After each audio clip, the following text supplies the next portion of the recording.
ಅಂಕಾಧಿರೋಪಿತ ಮೃಗಶ್ಚಂದ್ರಮಾ ಮೃಗಲಾಂಛನಃ ಕೇಸರಿ ನಿಷ್ಠುರಕ್ಷಿಪ್ತ ಮೃಗಯೂಥೋ ಮೃಗಾಧಿಪಃ. ಈ ಸುಭಾಷಿತದ ಅರ್ಥ ತುಂಬ ಗಂಭೀರವಾಗಿದೆ, ತುಂಬ ಸೂಕ್ಷ್ಮವಾಗಿದೆ. ಜೀವನದಲ್ಲಿ ನಾವು ಬೇಡದೇ ಇರೋ ಕಡೆ ನಾವು ಮೆತ್ತಗಾಗ್ಬಿಡ್ತೀವಿ ಮತ್ತು ಬೇಕಾಗಿರೋ ಕಡೆ ನಾವು ಗಟ್ಟಿಯಾಗೋದಿಲ್ಲ. ಈ ಎರಡೂ ತಪ್ಪುಗಳನ್ನು ಮಾಡಬಾರ್ದು ಅನ್ನೋದರಲ್ಲಿ ನಮಗೆ ತಿಳಿಸ್ಕೊಡ್ತಾ ಇದ್ದಾರೆ. ಎರಡು ಮಾರ್ಮಿಕವಾದ ಉದಾಹರಣೆಗಳ ಮೂಲಕ ಕವಿ ಇಲ್ಲಿ ನಮಗೆ ತಿಳಿಸ್ಕೊಡ್ತಾ ಇದ್ದಾನೆ.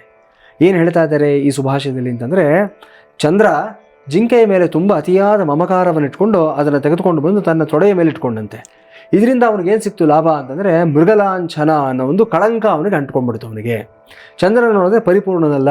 ಯಾವತ್ತೂ ಒಂದು ಮಾತನ್ನು ಹೇಳ್ತಾ ಇರ್ತೀವಲ್ವ, ಯಾರೂ ಪರಿಪೂರ್ಣನಲ್ಲ, ಚಂದ್ರನಲ್ಲೂ ಒಂದು ಕಪ್ಪು ಚುಕ್ಕೆ ಇದೆ, ಒಂದು ಕಳಂಕ ಇದೆ ಅನ್ನತಕ್ಕಂಥದ್ದು. ಇದು ಯಾಕೆ ಬಂತು ಅಂತಂದರೆ, ಆ ಜಿಂಕೆಯ ಮೇಲೆ ಅವನಿಗೆ ಮಮಕಾರ ಇತ್ತಂತೆ.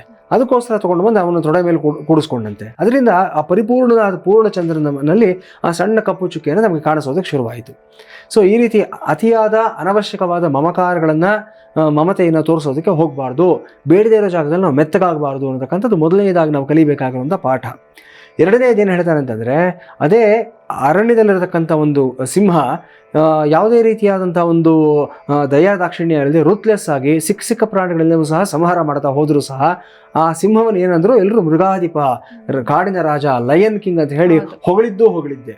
ಹಾಗಾಗಿ ಜೀವನದಲ್ಲಿ ನಾವು ಅರ್ಥ ಮಾಡ್ಕೋಬೇಕಾಗಿರ್ತಕ್ಕಂಥದ್ದು ಏನಂತಂದರೆ, ಯಾವಾಗಲೂ ಗಟ್ಟಿಯಾಗಿರಬೇಕು, ಟಫ್ ಆಗಿರಬೇಕು, ರೂತ್ಲೆಸ್ ಆಗಿರಬೇಕು.